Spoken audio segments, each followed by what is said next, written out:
Welcome back to another episode of the Agent Advantage podcast, where we help agents like you embrace success and drive change. Today, we'll be talking about the common mistakes most agents make and how to avoid these mistakes early on. So, I do have a list of about 10 items that I want to talk about, and I'm just going to jump right in if that's okay with you, Michaela. That's great with me. Okay, so number one mistake I would say most agents make is that they get in the business for flexibility. And they think that they don't have to follow a schedule. But what happens is we leave our 9 to 5 job or whatever structured job where we clock in and clock out, even if we're on salary, like we have expectations of us, and you jump straight into a CEO role. So, like, if you haven't had management experience or even ran a business outside of getting real estate, you're literally thrown to the wolves. They don't really teach you how to run a business in your licensure class.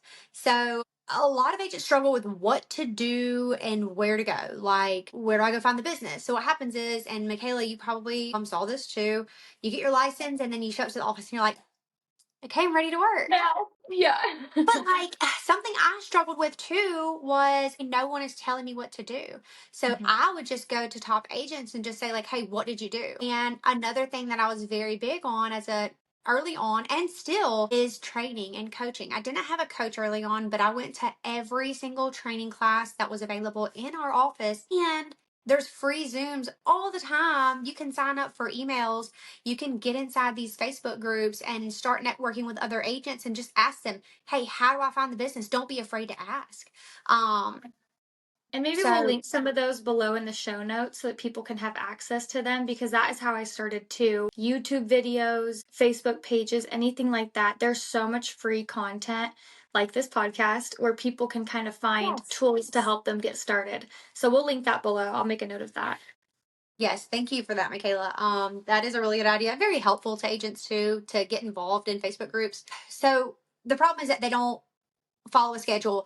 So I'm very strict about my regimen. Like I love to talk to my mom early in the morning. I don't know, it's weird, but whenever I get ready for work, I don't talk to anyone. I won't even text you back hardly while I'm getting ready in the morning, unless it's an emergency. Michaela knows that. What's funny, I don't think we've told everyone yet that we've lived together before. Mm-hmm. We haven't told anyone so. that, have we? Me and Michaela do know each other very well. We know how each other operates. We know what makes each other tick. Which Michaela, nothing really makes her tick. She's very calm. I'm just kidding, but maybe she didn't show that to me. So yeah, we worked together and we lived together. And everything was great. Anyway, back to what agents struggle with most, or I would say their most common mistakes. Following a schedule. So back to my morning routine, that's very important. When I get ready, I take my son to daycare and then I go into the office. I don't clock in. I don't have someone asking me, hey, when are you going to be here? I didn't ever have someone tell me, hey, you must be here. It was a decision that I made. If you want to work at home, like if your home is further away from the office, for example, like Michaela just has to be more, and we've said it before, more strict and disciplined in her regimen on when she gets to her desk, because she does have a designated desk area at her home. And if you are going to work primarily from home, guys, please don't work at the kitchen table. You can be successful, but I need you to treat this like a business and do the best you can to set up as like a business. If you don't have the money for a desk right now, baby, your desk is the kitchen table until you can invest money into your business. If you have the means to go ahead and purchase a desk and make an office at your home, please do that. So I would show up, and at the office, there's training going on. There's other agents, so I can brainstorm, I can network, I can bounce ideas off of them. And being a new agent, I didn't know what to do, so I just did what they were doing. So I'd walk around and sometimes listen to other conversations. In fact, if they were calling for sub owners, I'm like, I guess I need to get in there and start calling whoever these people are. Let me go find them. I would Google for sub owners, maybe all of them. I didn't know where to find them. And I don't even know if I ever told you this, Michaela, but my very first for sale by owner listing came from Craigslist. And that's Facebook too, Facebook Marketplace. Yes, Facebook Marketplace. Which times have changed. Yeah, slightly. You're like Emily, you're showing your age. It's been like I've been in there for like 7 years now, so Craigslist was a thing around then. Like, what's So Craigslist? No. no, have you ever gotten on Craigslist? Yes, I've been on Craigslist. Okay. I used to love Craigslist. No, you're not that old. I think the biggest thing that you're saying though is like people get in with the hopes of being flexible, which it is great for that. But I think a lot of agents jump into it thinking, okay, well, I can wake up at 10 and work till 3 and then go out with my friends, stay out all night, and then do it all over again. Or, I have something really important going on today, so I'm just not going to work at all, not check on my clients, not check on my leads. And I think the biggest thing, especially when you're first getting started, is I have a clock in app. I'll clock in on my app so I can track my hours. And I've talked about this before, but you do that for somebody else's business when you're building someone else's business, whether you're working for them or whatever. So why wouldn't you do it for your own business? So I think finding ways to keep yourself accountable. It's not going to always look like a 40-hour work week because real estate is so different. But if you can give yourself those parameters, okay, I want to work 30 to 40-hour weeks, and this is what I want to focus on.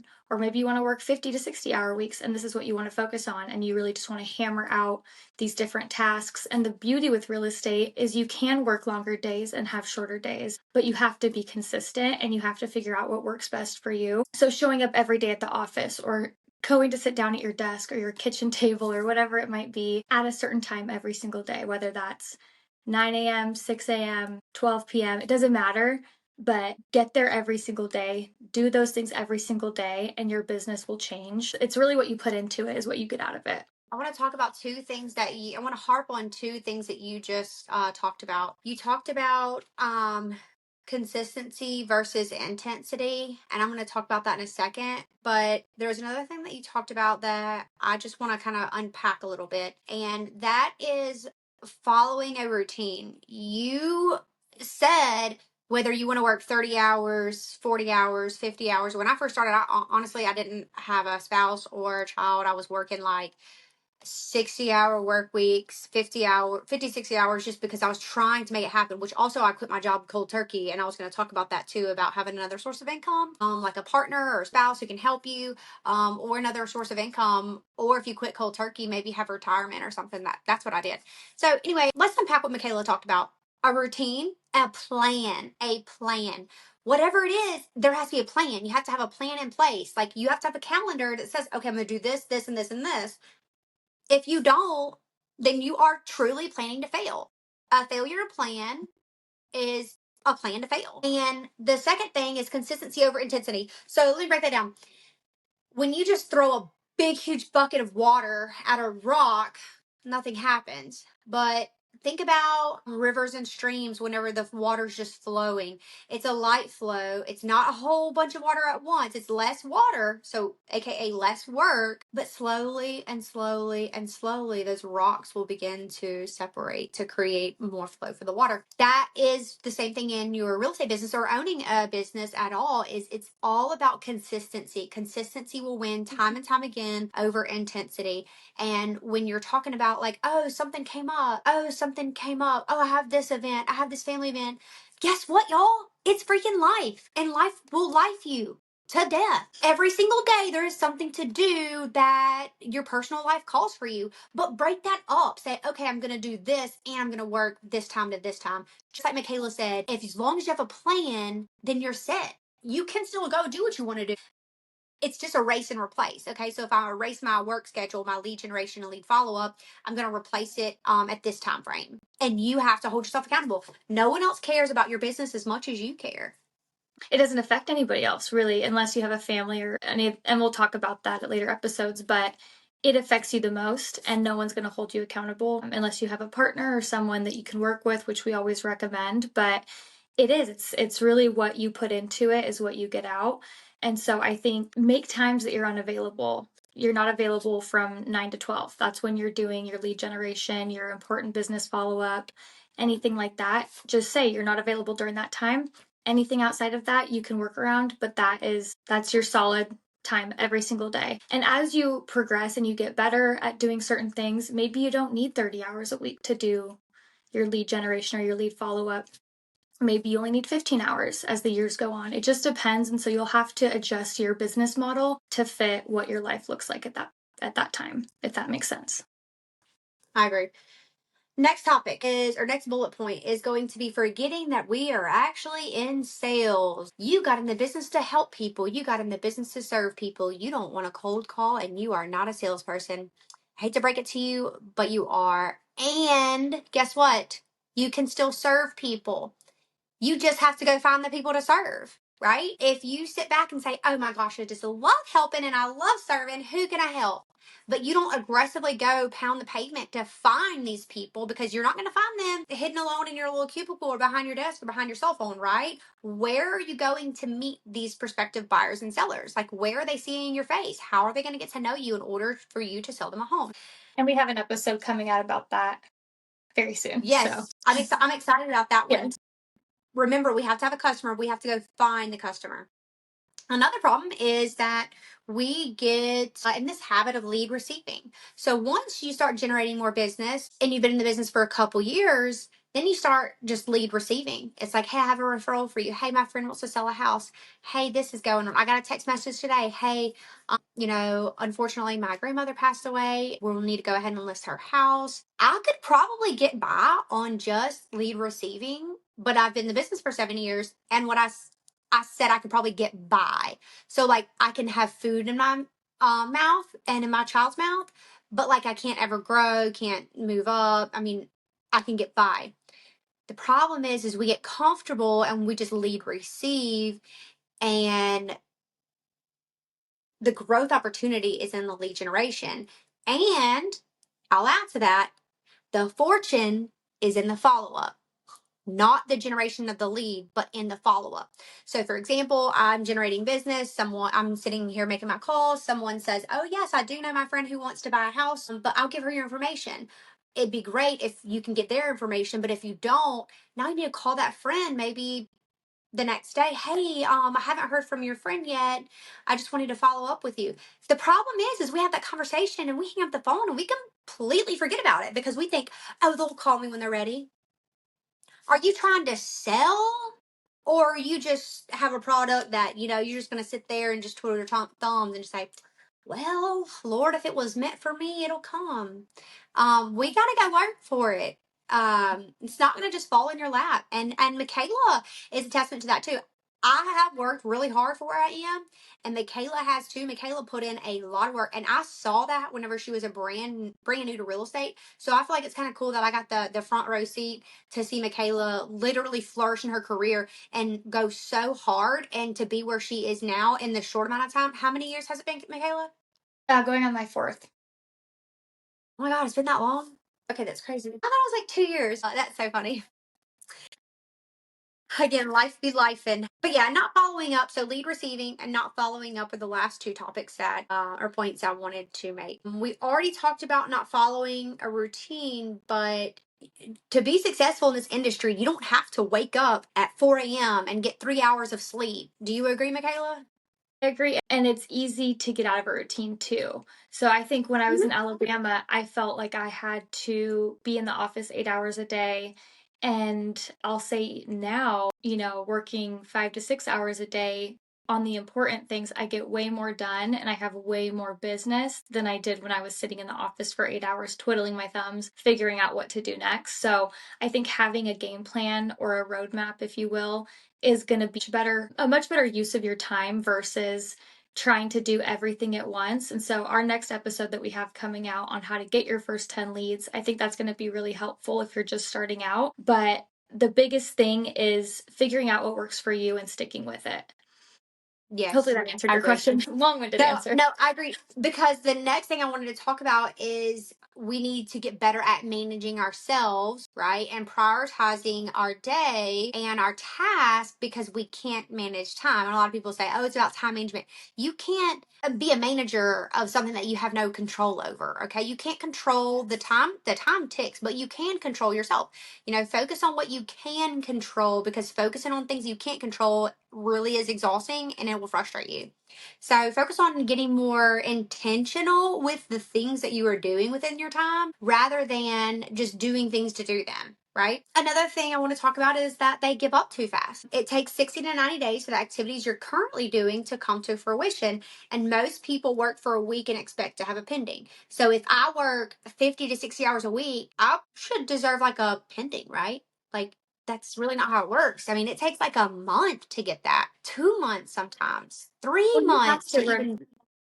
Yeah, you have to remember that this is probably whoever you're helping, whoever this client is, this is probably one of the biggest purchases of their lives, of their family's lives. They might be first generation homeowners, they might have 10 investments. Either way, it's a huge financial commitment and you have to treat it as such too. So to think that you could find somebody within a week, even if you're working 60-hour weeks and expecting them to go under contract that week, you might get lucky, it might happen, but you have to understand that this is a very important life decision, financial decision for these people, and that takes time. And so when you look at it from that perspective, you naturally become more patient because you put yourself in their shoes and say, well, I wouldn't want to buy a house after 24 hours of knowing somebody, Oh, absolutely. And we need to make I would say a really important role that we need to be playing, should be playing, and I would say we both play this role. I feel like, well, because I've seen you and you've seen me interact with customers and clients, is to be the advocate for the consumer. And when you are pushy and salesy, and I've heard that called commission breath, when you have commission breath, you just breathe commission over everybody. That is very off-putting, and no one wants to work with you if you just see them as a dollar sign. People are real, they have real emotions, and you're going to have an increased longevity in this industry if you put people's needs first above your own. And does it suck sometimes? Like, yeah, would you love a pending and you would love a closing because you broke, you ain't got no money? Like, hello, been there. And I know that if I put other people before myself, it's going to come back to me tenfold. It And always does. It always does.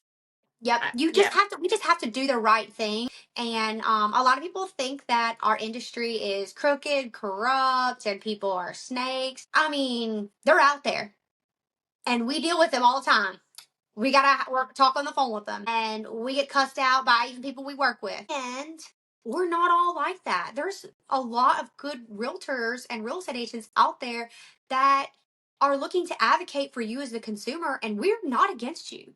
We are for you because we know that when your goals and dreams are achieved, we're the great person and you're going to call us to reuse us. And that is what keeps us alive. That's what sustains us. So it's really a win-win. Like, we get to put you first and then later we feel the effects of it. And when we put you first, you're going to, and I'm saying that like I'm looking at the consumer's perspective, but I'm also telling other real estate agents how important it is to put the consumer first. And people can tell too. You might think, even if someone's not knowledgeable in real estate and you feel like you know so much more than them, you've gone through your training, you've done X, Y, and Z, even you've closed a few deals and you have some experience under your belt, people can still tell whether you have their best interest in mind, right? I mean, it's so clear. And my business partner and I have always said this. It's so obvious when people have worked with other agents who don't feel the same way. And you have to realize in this business, there's going to be a lot of trust issues. There's going to be some hesitancy. And so Yes. it is your job as a real estate agent to kind of break through that naturally and give it time and build that trust with people, because it is, like I said, the biggest financial decision. It can be an emotional decision. And so treating it as such is probably the most important thing. And the thing I see that a lot of young agents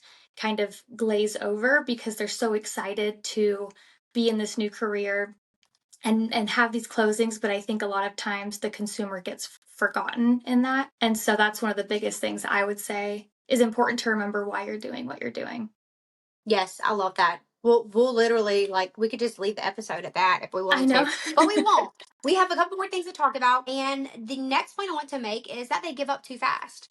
So, guys, it takes a lot of work on the front end, and real estate agents will host two open houses and not get any business and say, oh, they're just not for me. Well, maybe it was just those 2 days. Maybe it was just the location. Maybe it was the price point. You need to do the activity more to be able to see a result. And you can't just like do two things and say it didn't work. You don't know that it worked because you didn't do it enough. You didn't give it a true shot. So they give up too fast, and they do not bulletproof their transactions, and What I mean by that is when you get under contract, you should have already had a buyer consultation or a seller consultation and explain the expectations. Like, if this happens, then this, like what to expect along the way.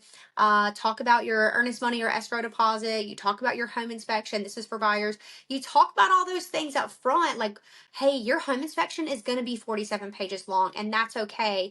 There's going to be things wrong. Guess what? There's even things wrong on a new construction. What we're going to do is we're going to take the top items, and if that is a concern to you, then we can ask the seller to make those repairs.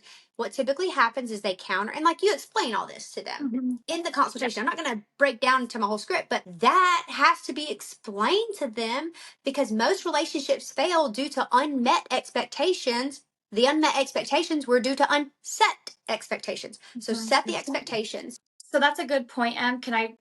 I'm sorry, I don't want to interrupt. This is something too that my business partner and I talk about up here in Washington. And the biggest thing too is you cannot always assume that an agent has the same level of care to detail, that they're paying attention to timelines. So even if you're working with the buyer or you're working with the seller, it is your job to make sure that the other side is on track as well. You would not believe how many agents never communicate with the title agent, never communicate with escrow, don't communicate with a lender, and then you're 2 days from closing and it's not going to go through because nothing was followed up on. So even though it should be on the other agent, we always take the liberty to contact everybody in the transaction, every party in the transaction, to make sure that we're on track for our people, because a lot of times it's something you can fix, but you need time to fix it. So that's another thing I would say many agents kind of glaze over because they don't think it's their job, and so they don't follow up with that as well. So that's another Because thing. they're like, hey, Bulletproofing. yeah, they think like if we're representing the seller, the buyer's agent got the escrow deposit already. They've already handled that. Don't ever assume that, Michaela. I'm glad you brought that up. That is a very good point. Last 2 points are not prioritizing coaching and training, and not hiring leverage when you need it. So that's coaching and training. When you first start, you may not need a coach. You may need just like a mentor, and you need to get into training. And then when you want to break through that ceiling, now's your time to hire a coach, and hiring leverage when you need it. So I hired my first admin whenever I was a year in, and our team leader, which acts as like our CEO of our office, was like, hey, you're on your road to hiring an admin. I'm like, really? Which I knew I kind of was. I had like, at this time, which I have since then, I've stepped a little bit back from production and started leading my team more, and that doing more of the investment side also. But then I was having like 8 under contract, 4 active listings. I mean, that's 8, 9, 10, 11, 12 plus active buyers. I mean, I was having like 20 active contracts at one time, and I was managing that by myself, and I was crying myself to sleep at night. I was waking up at 5 a.m. to send emails and make sure everything was done, and I didn't have a transaction coordinator. I didn't have anything. Baby, I was in the weeds. And when you're in the weeds for a short period of time, that's okay, because that means growth is happening, right? So when you get in the weeds again, then you get to grow again, you get to grow again. And that is supposed to happen. That's the cycle of your growth of business. It's not okay to remain there, though. That is the problem that a lot of agents don't understand. And that is a very common mistake that all top producers make, is they're like, oh, I just want more money to myself. Well, the problem with that is they're going to in turn lose money because they're going to forget a task or forget to care for their customer. Everyone thinks, oh no, they want to hear from me. They only want to work with me. They want top-notch customer service and care, if I'm being totally honest. And you would too if it was you that was purchasing or selling a home. You want to be taken care of, and you don't want a detail missed. And a lot of people think that top producing agents are going to just be available from 6 a.m. to 11 p.m. And I don't work like that. And most people can't work like that either and produce quality service. And I think it's important. I like the way that you talk about how you had to hire somebody and that was like part of your business process. And that's kind of the difference between where you're at and where I'm at. So for me, the thought of hiring a transaction coordinator or hiring an admin is very overwhelming. But I'm lucky because my office provides that for me. So our structure is we have file managers in-house who are licensed agents, and they follow through the whole transaction. I pay $175 per transaction. It's a flat fee. And I know that awesome. yeah. And so that's part of what I pay into. And so that's something that you want to look into depending on where you want to be for a brokerage. Keller Williams has been great for you and building your team and having all of these different things. And you've been a rock star at that. For me, it's been so helpful having it in-house because I had it from the beginning. But also, if your brokerage doesn't offer that, there are people who are licensed agents who will help you, and you can pay them a flat fee or a referral fee. There's companies too. Mm-hmm. That So there's companies too that are licensed. Go ahead, Michaela. It doesn't have to be daunting is what I was saying. You can find ways to make it very simple without having to hire on a whole person or deal with the tax, structure of that. I do agree. And I think that should definitely be your first hire as a transaction coordinator. Do not bring on, don't be selling 20 houses and say, well, I want an executive assistant, because an EA doesn't fit perfectly a TC, which is a transaction coordinator, and their role and their strengths. And the strengths that you need is a transaction coordinator to make sure that the ball does not get dropped. That is your number one most important thing. Then after TC, then you can think about hiring an EA or a marketing director to enhance your business. But you first need to be able to manage it. And the thing about hiring out a TC and paid at closing is they don't get paid unless you get paid, first of all. And second of all, if the deal falls through, then you're not out that expense. So I just think that that's really a wise first move, is to hire a transaction coordinator, and it doesn't have to be a full-time employee. And I would definitely advise, whatever state you're in, consult with your broker always. Whatever advice we get, consult with your broker. But I do advise them to be licensed depending on your state rules and regulations. Yep. And we can leave it at that, and we can talk more about how to leverage and different things like that. And not only leveraging with your business, but leveraging with your personal life. So, once you get busy enough, are you hiring someone to come in and clean your house, deep clean per week? Because what could you do with those 6 hours or those whatever? You pay somebody a couple of $100. That's, a small percentage of your commission. And how many more clients are you able to bring in those couple of hours that you spent cleaning? So you got to start framing your mindset to think more like that than saying, well, I could just do it and save myself $300. Well, maybe you're losing yourself thousands of dollars because you're not leveraging correctly. And that comes with time. You're not going to hire somebody when you have no clients, right? But if you have 12 pending transactions and you're working to build your business and grow and find more clients, you don't have time. So use that money wisely, use your time wisely. It's valuable. And that's really, we'll talk about that too at a later episode. We could talk about that all day long. So those are your common mistakes most agents make. We hope this episode was helpful. Do you have anything left for them? Not at this moment. We have more episodes coming out. I know we're just getting started, so bear with us as we figure out the structure of the podcast. But in the meantime, you can follow us on Instagram at the Agent Advantage Podcast, and you can email us if you have any questions or need any additional info on any of the topics we talked about at theagentadvantagepodcast@gmail.com.